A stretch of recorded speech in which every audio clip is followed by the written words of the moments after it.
नमस्कार, मी काजल. आज आपण वाचणार आहोत लक्ष्मी व्रत कसे करावे. श्री लक्ष्मी व्रत कथा. द्वापार युगातील गोष्ट. त्या काळी सौराष्ट्र देशामध्ये भद्रशवा नावाचा राजा राज्य करीत होता. तो मोठा विद्वान व वेदांत जाणणारा होता. त्याच्या राणीचे नाव सुरचंद्रिका असे होते. त्यांना 7 पुत्र व शांबाला नावाची एक कन्या होती. राजकन्या एके दिवशी आपल्या मैत्रिणीसह नगराबाहेरील उद्यानात विहार करीत असताना राजवाड्यामध्ये एक चमत्कारिक गोष्ट घडून आली. त्या दिवशी लक्ष्मीच्या मनात आले की आपण राजवाड्यात जाऊन सुरचंद्रिका राणीस प्रजेच्या कल्याणासाठी लक्ष्मी व्रताची आठवण करून द्यावी. त्यामुळे माझे वास्तव्य राजवाड्यात राहून राजाकडून प्रजेचे कल्याण होईल. अन्यथा मी सामान्य माणसाकडे वास केल्यास फक्त एकट्याचाच फायदा होईल. म्हणून जनकल्याणार्थ राजवाड्यात राहणे बरे असा विचार करून लक्ष्मीने एका वृद्ध स्त्रीचे रूप घेतले व काठी टेकीत ती राजवाड्याच्या मुख्य दरवाजापाशी आली. तेथील द्वारपालाने लक्ष्मीला विचारले, आपणास कोणास भेटावयाचे आहे. तेव्हा लक्ष्मीने सांगितले की मला सुरचंद्रिका राणीसाहेबांना भेटावयाचे आहे.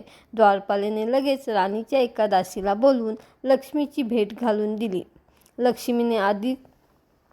दासीने अधिक चौकशी करण्याकरता लक्ष्मी रूपातील वृद्ध स्त्रीला प्रश्न विचारले. आपण कोण? आपले नाव काय? आपण कोठून आलात? आपले राणीसाहेबांकडे काय काम आहे?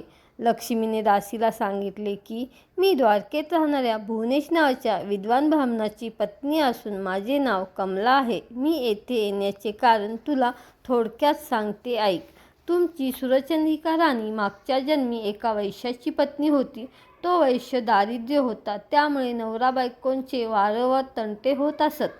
एक दिवस भांडण करून ती घराबाहेर पडली व रडत भटकू लागली. ते पाहून मला तिची दया आली. मी तिची विचारपूस करून तिचे दुःखाचे कारण ऐकले व तिचे दारिद्र्य दूर होण्यासाठी तिला लक्ष्मी व्रत करण्याचा उपदेश केला. लक्ष्मी व्रत कसे करावे याची तिला माहिती सांगितली. त्याप्रमाणे तिने लक्ष्मी व्रत केले. व्रताच्या प्रभावाने ती श्रीमंत व सुखी झाली. लक्ष्मी तिच्या घरी नांदू लागल्यामुळे त्या पती-पत्नींचा संसार सुखाचा झाला. पुढे पुष्कळ वर्ष त्यांनी ऐश्वर्य भोगले. पुढे त्यांना यथाकाळ मृत्यू आला. लक्ष्मी व्रताच्या प्रभावाने त्यांना लक्ष्मी प्रसन्न झाल्यामुळे पुढील जन्म राजकुळात मिळाला. मागील जन्मी केलेल्या लक्ष्मी व्रताच्या प्रभावामुळे सुरचंद्रिका राजघराण्यात सर्व ऐश्वर्य भोगत आहे. परंतु लक्ष्मी व्रताचा आता तिला विसर पडला आहे.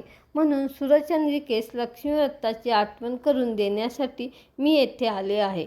हे सर्व त्या दासीने ऐकल्यावर तिला मोठे कौतुक वाटले. ती म्हणाली, आपण कृपा करून लक्ष्मी व्रत केव्हा व कसे करावे हे मला सांगाल काय? तेव्हा वृद्ध स्त्रीरूपातील लक्ष्मी म्हणाली, ऐक. मार्गशीर्ष महिन्यातील प्रत्येक गुरुवारी सकाळी नदी किंवा विहिरीवर स्नान करून 5 डहाळे काढून भरल्या कळशीत ठेवावेत. रांगोळी काढून पाट मांडावा व पाटावर साळी घालून त्यावर कळशी ठेवावी. कळशीमध्ये नाणे, सुपारी, मोती, पवळा, दुर्वा घालाव्यात. जवळ समई लावावी. कळशीवर 8 बाजूला हळदी कुंकवाचे बोट ओढावेत. लक्ष्मी नमा म्हणून पूजा करावी व तुपाचे निरंजन ओवाळावे. पिण्यासाठी वाटीमध्ये दूध ठेवावे व पुऱ्या लाडवाचा नैवेद्य दाखवावा. काही फळे ठेवावीत. पैसे, सुपारी, दक्षिणा, विडा ठेवावा आणि आई लक्ष्मी अशीच येत जा. मुलाबाळांना सुखी ठेव. मला सौभाग्य दे. तुझी पूजा करून घे. सोन्या चांदीचा प्रकाश पडू दे. दूध दुभत्याची लयलूट होऊ दे. माझा नमस्कार तुला पोचू दे. तुझा आशीर्वाद मला मिळू दे. भरली घागर घरात राहू दे. तेला तुपाचा दिवा तुला दिसू दे. माझे बोल तू ऐकावे. तुझे बोल मी मानावे. हीच प्रार्थना. अशी मनोभावे प्रार्थना करावी. सायंकाळी गायीची पूजा करावी. तिला पुरणवरणाचा नैवेद्य दाखवावा आणि आपण व्रतस्थ राहावे. रात्री जागर करावा. उणे दुणे बोलू नये. सकाळी कळशीतील पाणी नदी किंवा विहिरीवर सोडावे. 5 डहाळे 5 ठिकाणी टाकावे आणि ज्या ठिकाणी पूजा केली असेल त्या ठिकाणी हळदी कुंकू वाहावे. अशा तऱ्हेने मार्गशीर्ष महिन्यातील हे व्रत 4 गुरुवारी करावे व आपल्या ऐपतीप्रमाणे दानधर्म करावा. हे सर्व लक्षात घेऊन व्रत कर. तुझे कल्याण होईल. व तुला कोणी भक्तीने विचारल्यास या व्रताची माहिती सांग. अभक्तीने विचारल्यास या व्रताची माहिती सांगू नकोस. दासीने हे सर्व मन लावून ऐकून घेतले व नंतर त्या वृद्ध स्त्रीला म्हणाली, आजीबाई, मी तुमचा बराच वेळ घेऊन तुम्हाला थांबवले, याबद्दल मला क्षमा करा. आज जाऊन राणीसाहेबांना तुम्ही आल्याचे सांगते.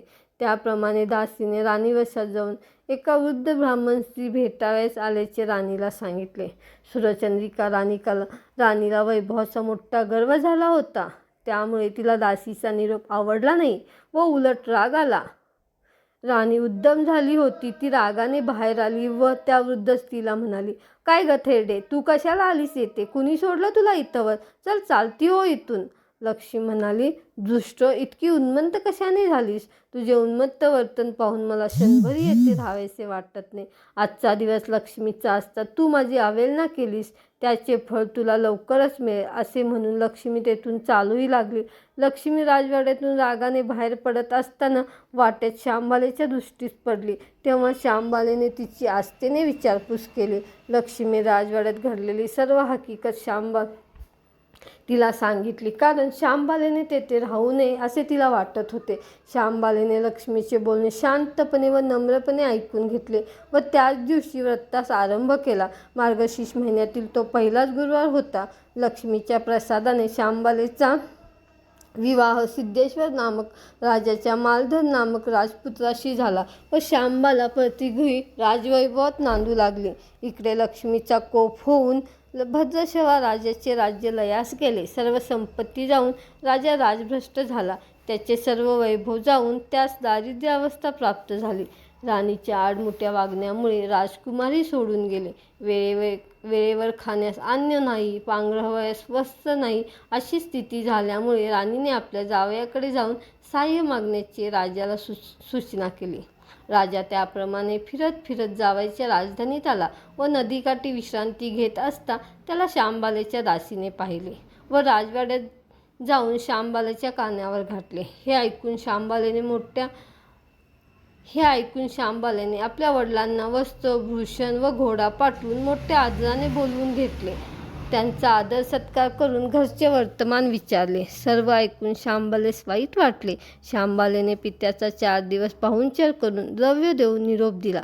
भद्रशवा राजा ते द्रव्याचे भांडे घेऊन घरी गेला आणि त्याने सुरचंद्रिकेस ते दाखवताच त्याचे कोळसे झाले. काही दिवसात सुरचंद्रिका आपल्या लेकीकडे गेली. तो दिवस मार्गशीर्ष महिन्यातील 4था गुरुवार होता. श्यामबाला नेहमीप्रमाणे लक्ष्मीव्रताच्या गडबडीत होती. पूजा आटपून प्रार्थना करीत होती. राणीने ते पाहिले तेव्हा त्या व्रताची तिला आठवण झाली. आपली चूक तिला कळली. तिने लक्ष्मीची क्षमा मागितली व कळकळीने प्रार्थना करून तिने लक्ष्मीव्रतही केले व मुलीला घडलेली सर्व हकीकत सांगितली. मातृपितृभक्त मुलीला आपल्या आईवडिलांची दया आली. तिने आपल्या नवऱ्याला सांगून आपल्या बापाचे राज्य परत मिळवून दिले.